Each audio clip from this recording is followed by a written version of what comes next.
Everyone, welcome back to YouTube channel. तो आज की वीडियो में हम लोग डिस्कस करने वाले हैं एक बहुत बड़ी वैकेंसी जो आप लोगों को अभी देखने को मिल रही है, DSSB की वैकेंसी।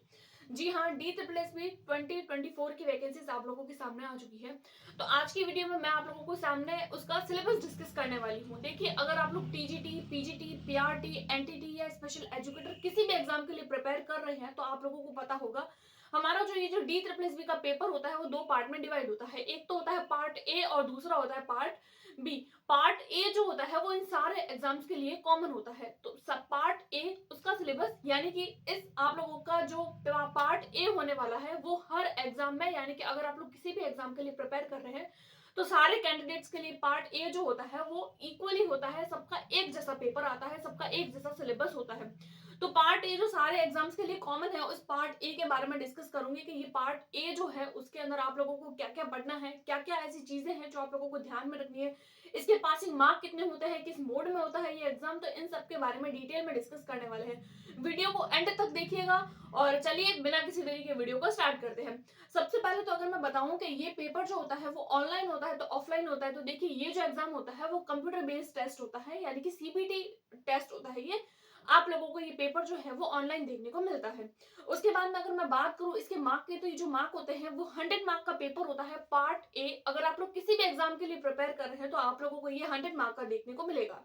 ये एक जो है क्वालिफाइंग नेचर का पेपर होता है, यानी कि आप लोगों को इसके अंदर 40% मार्क जो होते हैं वो लाने जरूरी होते हैं। 40% मार्क लाने के बाद में आप लोगों को जो है वो मेरिट में शामिल किया जाता है। अगर आपके 45 से कम मार्क होते हैं तो आप 40 मार्क्स से 45 नहीं, सॉरी 40 मार्क्स से अगर आप लोगों के कम मार्क होते हैं तो आप लोगों को जो है वो मेरिट लिस्ट में शामिल नहीं किया जाता।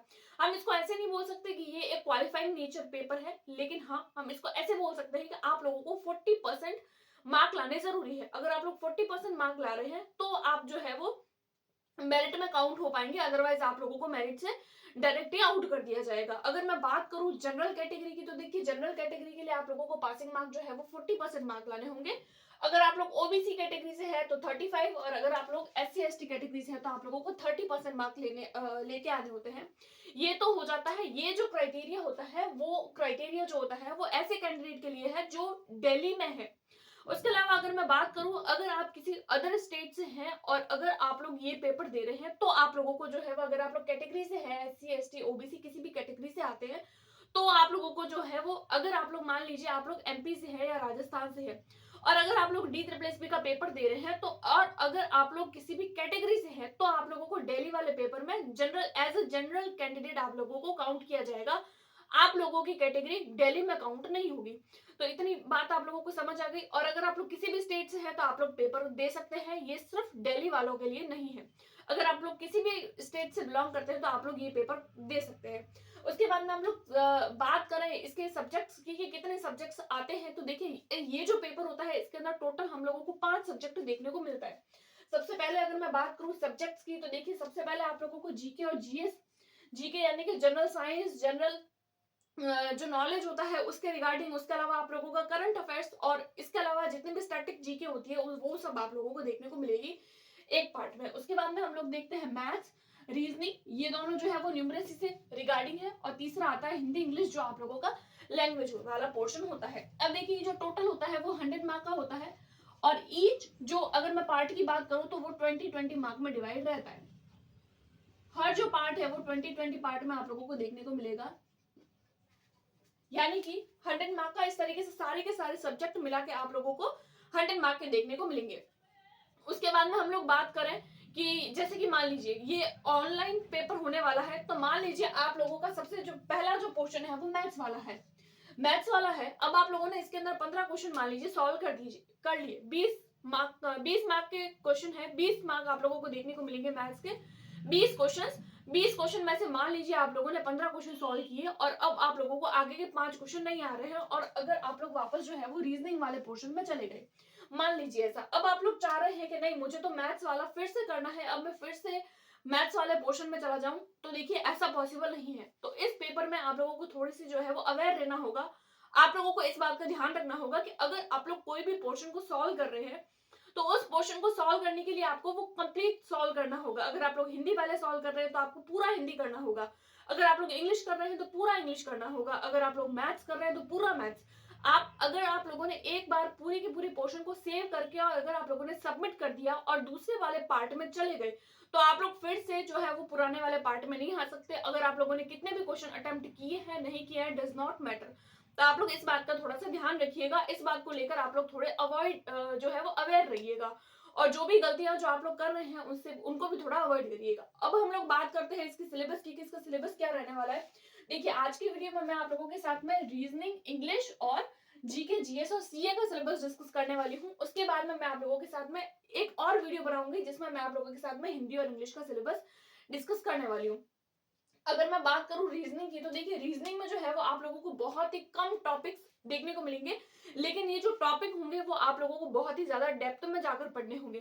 कम टॉपिक यानी कि ये देखिए, ये जो रीजनिंग वाला पोर्शन होता है, अगर आप लोग इस पोर्शन में इतने इतने टॉपिक्स कंप्लीट कर लेते हैं, क्योंकि हम लोगों को पता है कि D++ जो होता है वो कभी भी अपना सिलेबस जो है वो बस हम लोगों को जो है वो नेम दे देते हैं, हाँ इस ये जो टॉपिक है बस वो टॉपिक बता दिया। अब उस टॉपिक में भी किस किस तरीके के क्वेश्चंस आते हैं तो इसका आइडिया लगाना थोड़ा सा हमारे लिए मुश्किल हो जाता है। तो हमें कैसे पता चले कि हम किस लेवल के क्वेश्चंस जो है वो सॉल्व करें, ये चीज हमें कैसे पता चलेगी। तो इसके लिए आप लोगों को क्या करना है, आप लोगों को करने हैं प्रीवियस ईयर क्वेश्चंस।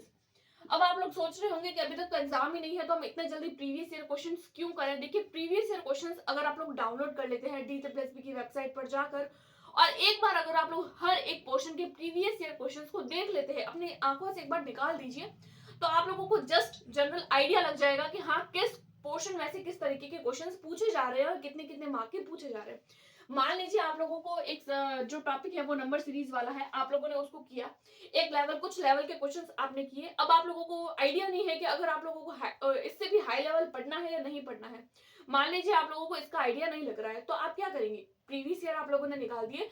अब आप लोग प्रीवियस ईयर देखिए कि रीजनिंग वाले पोर्शन में से आप लोगों को किस तरीके से क्वेश्चंस देखने को मिल रहे हैं, तो आप लोगों को जस्ट एक आइडिया लग जाएगा कि हाँ अभी मेरी प्रिपरेशन में कमी है, नंबर सीरीज वाला टॉपिक मुझे और थोड़ा हाई लेवल का पढ़ना पड़ेगा। तो इस तरीके से आपको प्रीवियस ईयर देखने से जस्ट एक आइडिया लग जाएगा कि आपको और कितना पढ़ने की जरूरत है, राइट।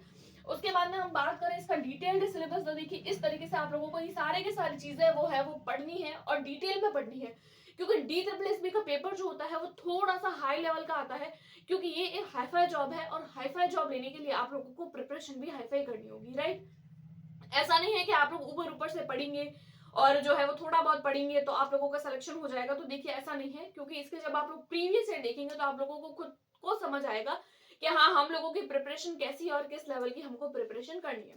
बात करें रीजनिंग के सिलेबस की तो देखिए आप लोगों को सबसे पहले number series, analogy, decision making, blood relation, mirror image, syllogism, उसके बाद में directions, Venn diagram, verbal and figure series, उसके बाद में सिमिलरिटीज एंड डिफरेंशिएशंस। देखिए इतनी सारी चीजें आप लोगों को इसके अंदर पढ़नी होगी, और अगर आप लोग पढ़ रहे हैं तो आप लोगों को सारी की सारी चीजें जो वो डेप्थ में पढ़नी होगी।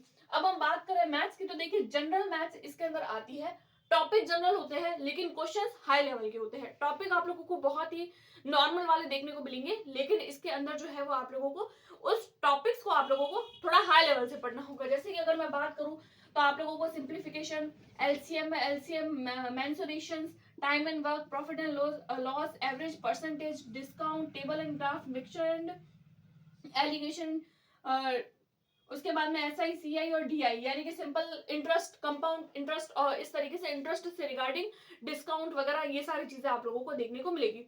तो ये वो टॉपिक है जो कॉमन टॉपिक्स है, हर एक एग्जाम में पूछे जाते हैं, लेकिन हर एक एग्जाम में जो ये टॉपिक्स पूछे जाते हैं तो थोड़े से लो लेवल के होते हैं। D++ में आप लोगों को थोड़े से हाई लेवल के देखने को मिलेंगे।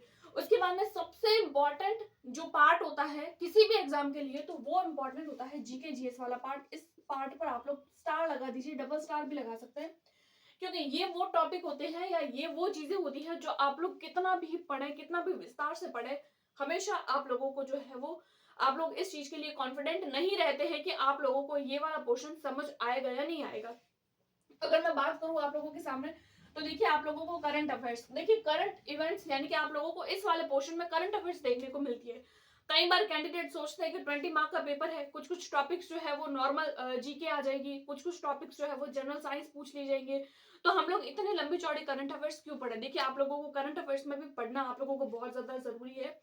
करंट अफेयर्स के भी आप लोगों को सारे टॉपिक पढ़ने होंगे। क्या क्या पढ़ने होंगे, तो देखिए आप लोगों को करंट इवेंट्स, करंट इवेंट्स जो है वो, यानी कि कौन कौन से इवेंट्स जो आप लोगों को एक साल के अंदर अंदर देखने को मिल रहे हैं।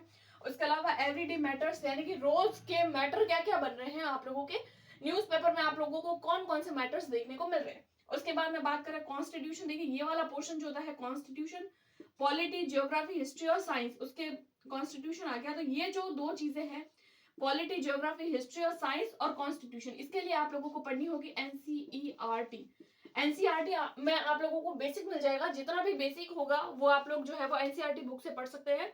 6th क्लास से लेकर 6, 7, 8 की तो आप लोगों को एनसीईआरटी पढ़नी मस्ट है। उसके अलावा आप लोग प्रीवियस ईयर देखेंगे तो आप लोगों को आइडिया लग जाएगा, अगर जरूरत लगे तो आप लोग 9, 10 की भी एनसीईआरटी पढ़ सकते हैं। उसके बाद में स्पोर्ट्स, आर्ट्स, कल्चर, उसके बाद में इकोनॉमिक्स, देखिए ये चीज भी आप लोग जो है वो एनसीईआरटी से देख सकते हैं। उसके अलावा folk dance, temples, famous books and days, ये सारी की सारी चीजें। अब इसमें कौन कौन सी बुक्स पूछी जाएगी, कौन कौन से डेज आएंगे, तो इसके रिगार्डिंग अभी तक हम लोगों को डिटेल में नहीं पता होता। ये हमें तब पता चलता है जब हम पढ़ाई करते हैं, साथ साथ में पीवाईक्यू लगाते हैं। तो पीवाईक्यू लगाइए, आप लोगों को अपने आप पता चल जाएगा कि आप लोगों की प्रिपरेशन किस तरीके से आपको करनी है। सबसे मेन चीज होती है सीआई के अंदर, करंट सीए के अंदर, करंट अफेयर के अंदर आईआर यानी इंटरनेशनल रिलेशनशिप, जो आजकल कैसे चल रहे हैं, ये चीज सबसे ज्यादा मैटर करती है हर एक करंट अफेयर्स के लिए। इंटरनेशनल रिलेशनशिप जो होते हैं वो आप लोगों को पढ़ने मस्ट है, ध्यान रखिएगा इस चीज को।